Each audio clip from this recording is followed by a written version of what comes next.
wonderful people of Nagaland and Meghalaya, my dear colleagues of NESAC, and dear students. Today is a very special day for me because I am Nagendra. First time I have visited Nagaland. I am talking to people of Naga, and today is very special day for South India. We are celebrating Naga Panchami. We pray Naga. So on this special occasion, I have had this opportunity to speak to you about satellites, satellite technology and applications, and India in space. First of all, let it be a little interactive also. If I ask some questions, I request you to just tell your opinion or your answer. What happens if all the satellites in space stops working? Can you imagine? No, our life becomes standstill. There will be no mobiles, there will be no television, there will be no GPS, we will not get images. No, all our life, directly or indirectly, depends on satellite. So all of you must know about satellite. That is very important. Because whoever is working in ISRO, for example, there are around 20,000 people in ISRO and DOS. All of them were like you, were studying in primary education in one or the other village, sitting like you. Fortunately, you are lucky enough to have this opportunity to listen to space and satellite technology. These 20,000 people who are working now, even they didn't get that opportunity to know about satellite at that time. But they are now working and contributing to India. Hence, you can also work for ISRO, work for space industry, and do a lot of things in space scenario. So, the only thing what is required is understanding the concepts, hard work, and getting into this industry. Okay, for that, now this is the time for you to understand the basics of satellite. You know what is a satellite? Why satellite is required?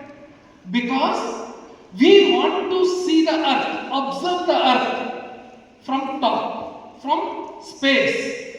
We cannot go and stand there and take the images.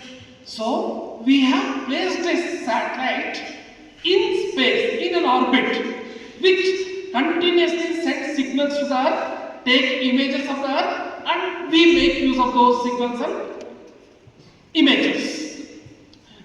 Now let me start my presentation.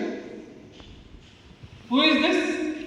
All of you might be knowing. Morning you are seeing some video. Who is this?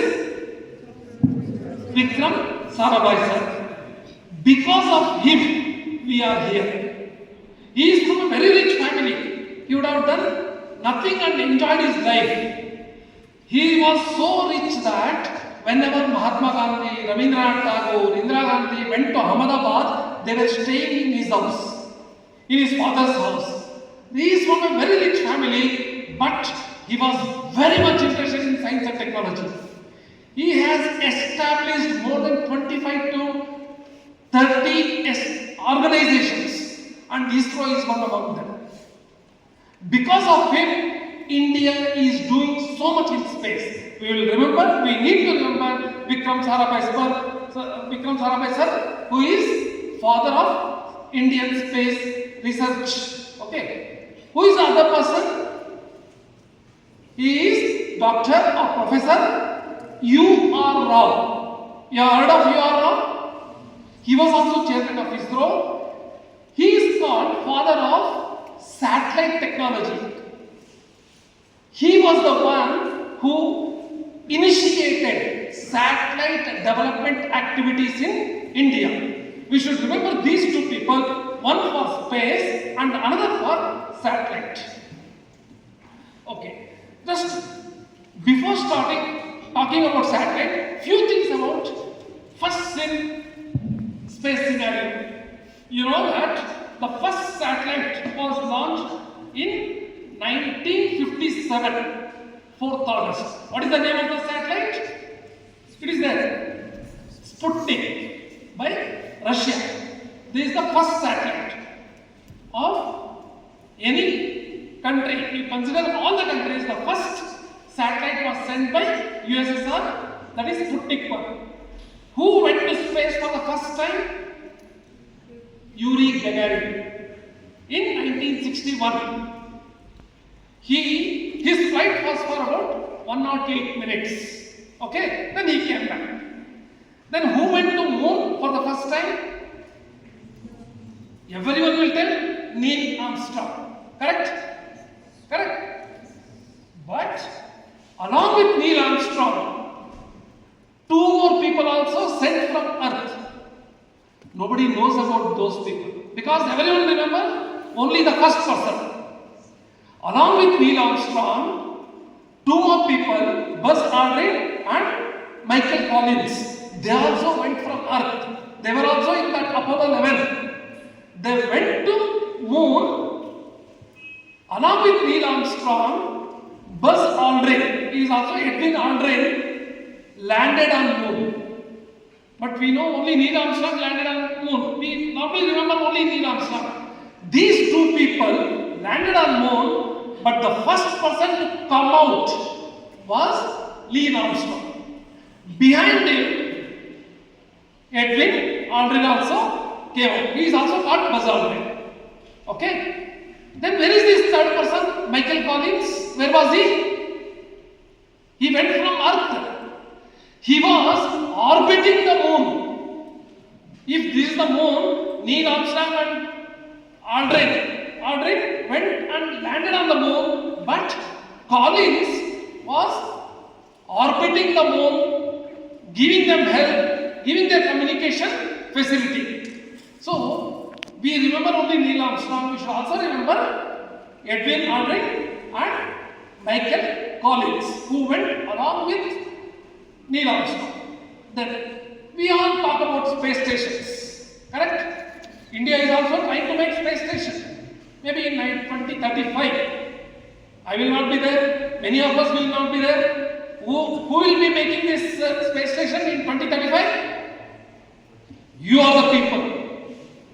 The young generation, the students who are here, you will study well, you will get into ISRO or any space organization, and you will contribute to Bharatiya Antarctic Station, BEAS. Finally, it will start from different years, and finally in 2035 we will have our own space station. You remember this day because one of you may be there who will be contributing to this. The first space station was Salyut 1. It was also sent by USSR in 1971. Have you heard of Rakesh Sharma? First Indian astronaut who went to space. Where he went? He went to space station. Which space station? Our Shubhanshu Shukla recently he went to space station, correct? Where he went? Which space station? ISS, International Space Station, which is presently in orbit. Rakesh Sharma went to Salyut 7. He went to space and he went to Salyut 7 space station. There are around 15 space stations till now which were sent from Earth to orbits. People know only ISS, but there are around 15 space stations. Before ISS, they were sent and they worked there, and finally now we have ISS. And then coming to Indian scenario, it was told in one video. In 1962, Vikram Sarabhai sir convinced Government of India that without using the space technology, India cannot develop. For development of India, space technology has to be made use of. And he convinced the then Government of India, and Government of India constituted INCOSPAR, Indian National Committee on Space Research. This INCOSPAR started working on space technology, space research. This INCOSPAR later became ISRO. This INCOSPAR later became ISRO. Then in 1963, after 1962, INCOSPAR was set up. Within 1 year, we were able to launch a sounding rocket in November 1963. It is from TERS, Tumba Equatorial Rocket Launching Station, which is in Kerala. Okay, it sent 9 Apache sounding rocket, which was made by USA to space. Okay, this was the beginning of ISRO, you can say. At the time it was INCOSPAR. Then in 1969 ISRO was established, and later in 1972 it became part of DOS, Department of Space. Till 1972 ISRO was under Department of Atomic Energy, which was headed by Homi Jahangir Baba. Okay, so that's why we have lot of similarity between ISRO and Department of Space and Department of Atomic Energy. Then in 1972, our Prime Minister Indira Gandhi madam called URSC and told, can you make a satellite in 3 years? At that time, we had no laboratories, no equipment to make a satellite. URSC and many who are in URSC now, they were in BSSC, which was making launch vehicles, which were thinking of making launch vehicles, and there was a small division called Satellite Systems Division.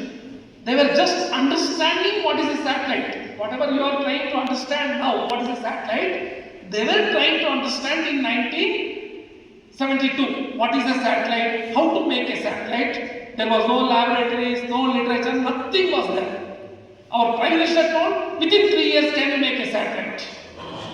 It was Herculean task, it was almost impossible. But your officer took it as a challenge. Without any infrastructure, without any laboratory, without any place to make satellite, without the components. All the components were to be imported. So without anything, he said, yes, we will do it. It was a great challenge. Then he was shifted from Trivandrum to Bangalore, because in Bangalore there were so many various R&D organizations, academic institutions like IISc, which could support making of satellite. Then all of them went to IISc. Then government of Karnataka gave sheds. There was no building. There was industrial sheds in Bangalore for making mechanical components for industries. There are so many industries in Bangalore. HMT, HAL, BEL, ITI, NGEF. There were so many public sector companies in Bangalore. For them, these sheds were used to make parts. These 2 or 3 sheds were given to ISRO and told, okay, you can use it for making satellite. It was just like this, but this is a wonderful building. The shed is just a temporary building that was given to ISRO to make satellite. Within 3 years, your officer and his associates made a satellite and it was launched. That was India's first satellite. What is the effort that they have put in these 3 years? Without knowing anything, without having anything, they made a satellite, but there was support from government, no doubt in that. Free hand was given to your officer, decisions were taken, components were purchased, they went personally, bought the components to India, they made the satellite, and that satellite name is, what is the name of India's first satellite? Aryabhatta. This is the process that happened while making this first Indian satellite. We should never forget this. Okay? It was launched on 19th April 1975 by Russia. This 19th April is celebrated as National Satellite Day. National Satellite Technology Day in India. So, because of this first launch, India started getting confidence. Then we started making various types of satellites. So it was an experimental satellite for aeronomy atmospheric observations. So you can see this, these are about